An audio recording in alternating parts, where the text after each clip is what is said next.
বঙ্গোপসাগরে মৌসুমের প্রথম প্রাকমৌসুমি ঘূর্ণিঝড় রেমাল বর্তমানে তার উপস্থিতি অনুভব করছে। এখানে কিছু মূল বিবরণ আছে। ল্যান্ডফল: ঘূর্ণিঝড় রেমাল পশ্চিমবঙ্গ ও বাংলাদেশের উপকূলের মধ্যে স্থলভাগে আছড়ে পড়তে পারে বলে আশা করা হচ্ছে। ভারতের আবহাওয়া বিভাগ আইএমডি এই অঞ্চলের বেশ কয়েকটি জেলার জন্য সতর্কতা জারি করেছে। তীব্রতা: সর্বশেষ আপডেট অনুযায়ী রেমাল একটি প্রবল ঝড়ে তীব্রতর হয়েছে। সর্বাধিক স্থায়ী বাতাসের গতি বর্তমানে প্রায় 6.5 কিমি ঘণ্টা, এর সর্বোচ্চ 2.95 কিমি ঘণ্টা পর্যন্ত পৌঁছানোর সম্ভাবনা রয়েছে।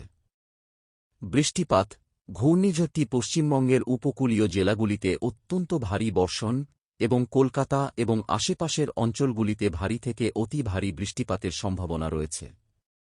প্রভাব: আগামী 2-4 ঘণ্টার মধ্যে এর আকার এবং প্রত্যাশিত ভূমিপ্রপাতের পরিপ্রেক্ষিতে দমকা হাওয়া এবং ভারী বৃষ্টিপাত সহ রেমাল থেকে প্রভাবগুলি ব্যাপক হবে বলে আশা করা হচ্ছে।